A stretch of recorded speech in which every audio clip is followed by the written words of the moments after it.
Today we're going to take this Altoid tin and turn it into this Altoid tin right here on Bets Makes.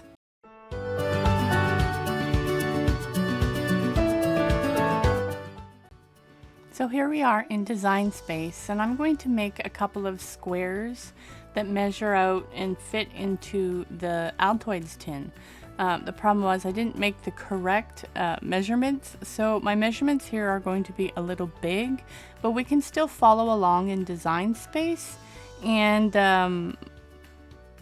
get the processes down properly, and you can always translate it and make the shapes smaller as they need to fit into the Altoids tin. So I made a couple of squares here. I also have to make a square for the inside of the tin and the outside of the tin. So I think this is what I'm doing here. So I'm going to duplicate that square, and then I'm going to rotate it 90 degrees so I have one of my page sizes. And then I'm going to just adjust the sizing to make sure it's a little bit better, or the right width and height that I need, as again these were too big for the Altoids tin, so I did have to reduce this even more before I cut them out. So now I want these pages to have some digital paper on them, so I'm going to go and I'm going to browse and upload some digital pages from our July pack that's coming out in July. So once I have that open, I'm going to press continue, and then I'm going to press apply and continue. And then I'm going to bring it in as a flat graphic. I'm going to save it under my stuff, name it first. And then I'm going to upload.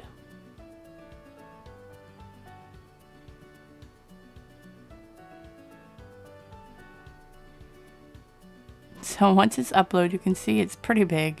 I'm just going to reduce the size down.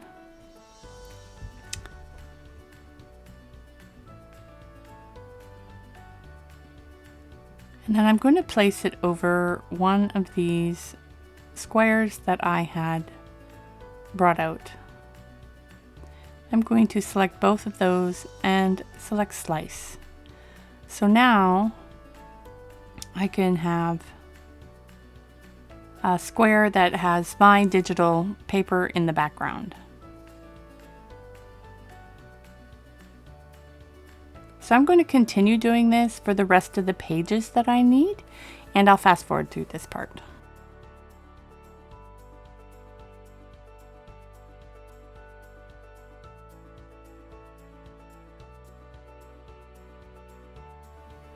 So now that I've finished grabbing all the pieces that I wanted, I've got to delete all these extra imports. So I'm just going to delete those now. And then I'm just going to set my templates off to the side. And then I'm going to grab my squares here and line them up at the 4-inch mark and the 11-inch mark. And then I'm going to bring the other one up. I'm going to line that at 4 inches. And then I'm going to make sure they're right on that line and touching. So I'm just going to scoot this over a bit, and then I'm going to select both pieces, and then I'm going to flatten. And then I'm going to do that with every pair that I have.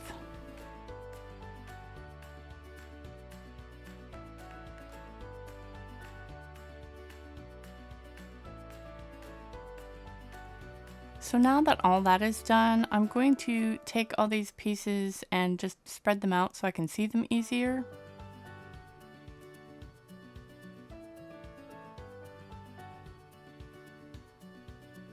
And then I'm going to go into the shapes menu and grab the score line, because we're going to need a score line down the center of each of these pages because they're going to fold over and become pages.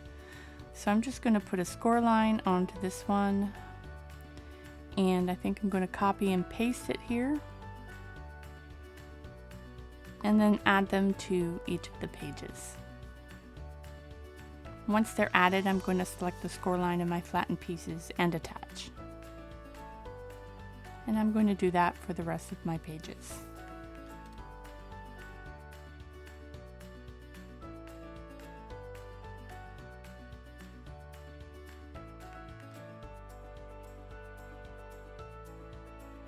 Next, I'm going to upload some ephemera pieces and see which ones that I want to use. These are also from our July kit.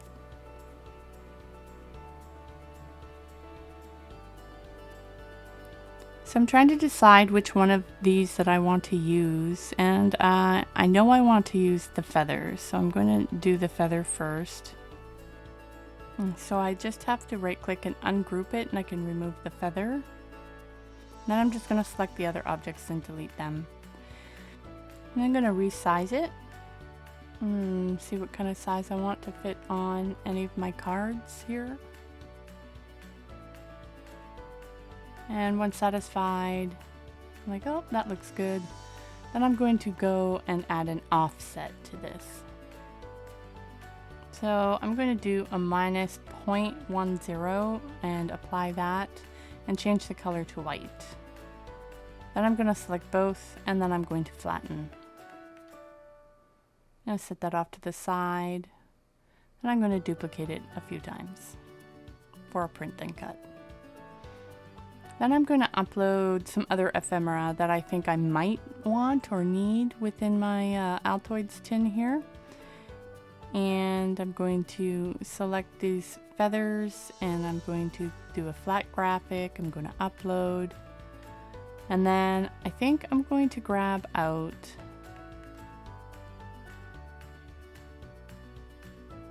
the butterfly.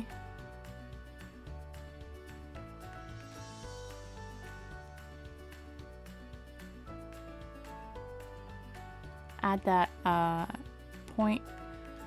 minus 0.10, or is that 0.10 offset, change color to white, flatten that.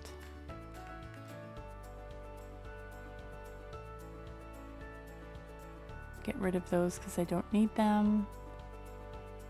And then I'm trying to decide what else I want. So I think I'm going to do a flourish.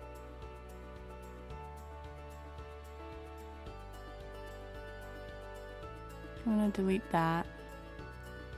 I'm going to keep both those flourishes, but I'm not going to add an offset. I kind of want them like a digicut. And then I'm going to grab another circle and grab out the green feather. Going to select both objects, press slice, pull out the green feather.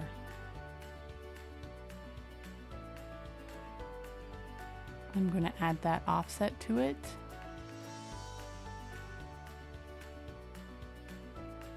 Select both objects and flatten. And then I'm going to duplicate that a few times.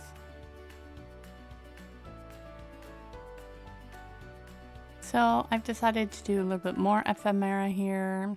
Maybe grab some ribbons and the seal. So I'm going to upload that, import it as a flat graphic. I'm going to get rid of the other ephemera because I don't need it. And then I'm going to take my circle, put it over the red one because I like the red one best. Select both objects, slice, and then pull that out and apply my offset. At first I didn't really like how it looked together.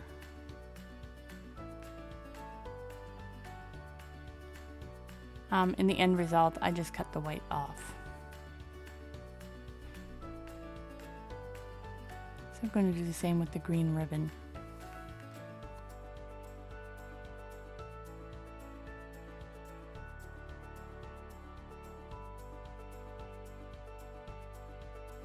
So now that everything is ready, we are going to press make it and then go over to the demo table. But before we do, don't forget to like and subscribe to this channel. Hit the notification bell so you don't miss any of our videos. All right, let's go.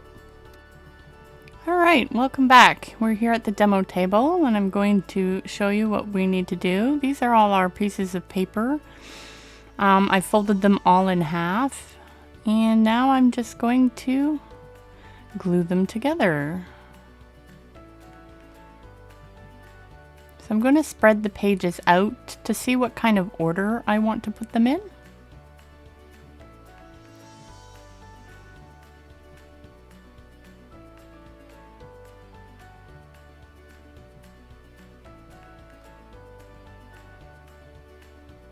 So I'm going to pick this one here.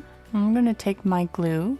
This is the glitter glue. I just put in a smaller bottle so it was easier for gluing. And I'm just going to fold it in half and glue on one side. Then I'm going to take the folded piece of paper and then glue that down so 2 pages become 1 page. So I'm just going to make sure that it's all lined up. I'm going to take my little Cricut thing and just press it to make sure the glue holds. And then I'm going to keep doing that for the rest of the pages.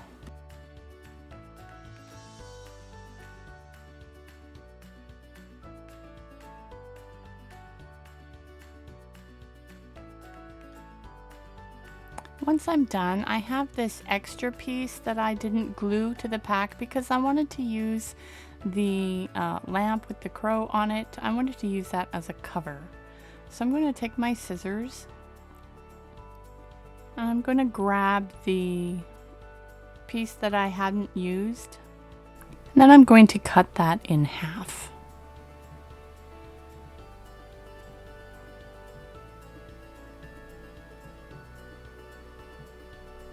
So once that's cut in half, I'm just going to glue the back of it.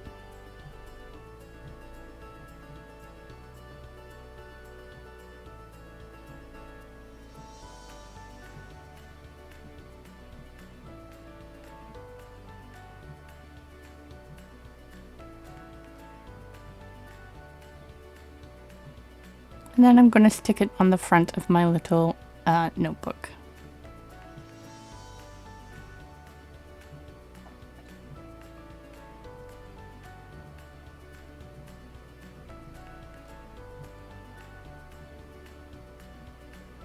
Now once that's done, I'm just going to dig through my little box of ephemera here, and I'm going to pull out a piece of ephemera that I think I want to use.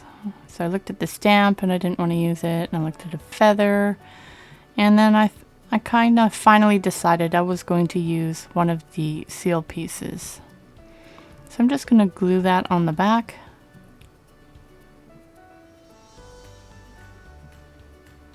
And then I'm going to press it to the front cover.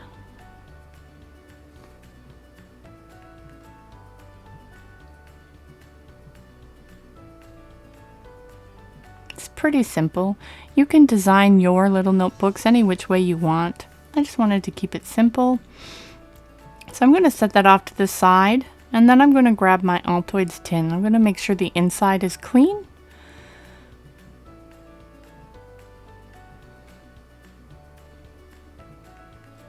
And then I'm going to take the first piece here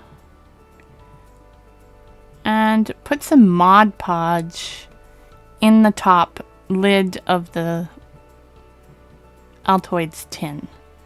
Now I'm using a matte Mod Podge. I mean, it depends on your preference. You can use matte or you can use glossy, but since this is just going to be on the back and not actually be showing, I'm just going to use the matte that I have and then stick the piece of paper on.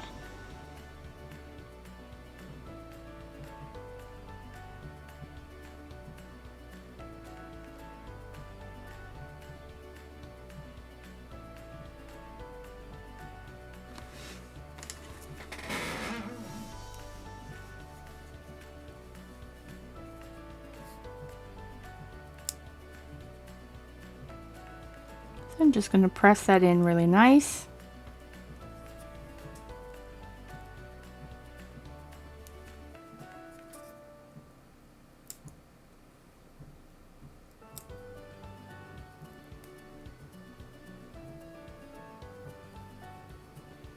And then I decided that I wanted to have a card on the bottom.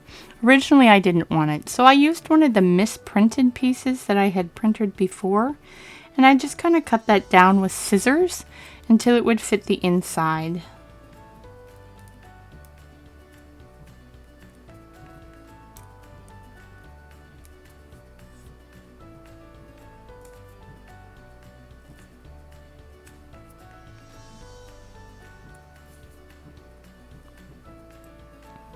So I'm going to take the same brush and then go into the Mod Podge, and I'm going to Mod Podge that in the bottom as well. Instead of applying it directly to the tin, I'm going to apply it to the back of the paper.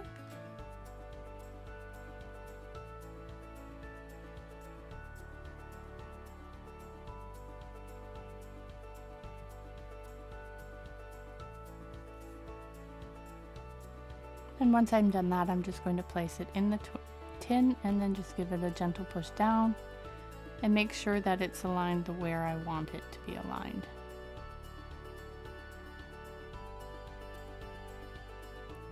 Now with the inside lid and the inside base done, I'm going to close the lid, and then we're going to work on the outside. I don't have anything fancy, so I'm just going to use this little card, and I cut it down pretty small so it just covers the white parts of the Altoid, because I like to have the little red rim around it. So I'm going to apply the Mod Podge to the back of the card and then stick it onto the lid.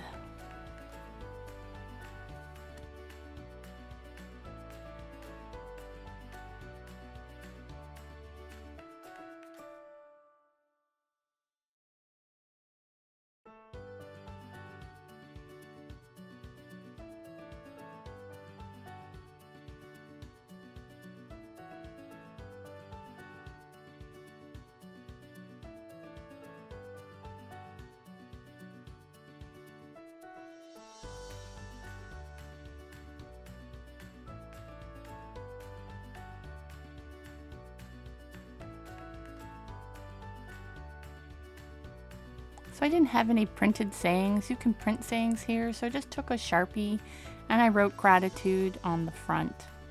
You could use any kind of label you want on the front. You can decorate it any which way you want.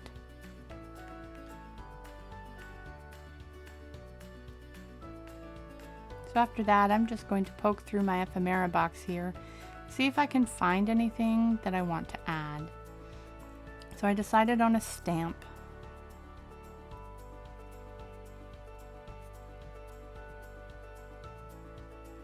I'm just applying the stamp as a nifty decoration.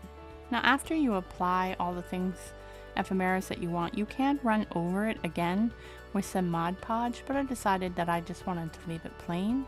So I'm also going to look in here, I'm like thinking, ribbon. I think I'm going to do a feather.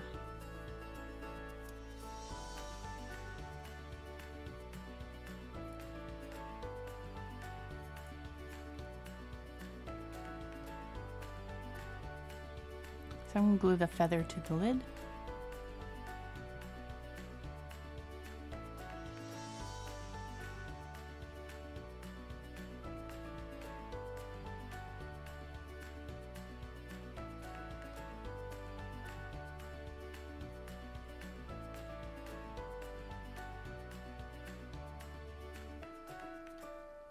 At this point, I realized that I had written the word gratitude backwards. So just going with it, I was just like, oh, whatever, that's fine. And then our little booklet should just fit right inside. And that's it. And that's our Altoids Tin Gratitude Box. Happy crafting!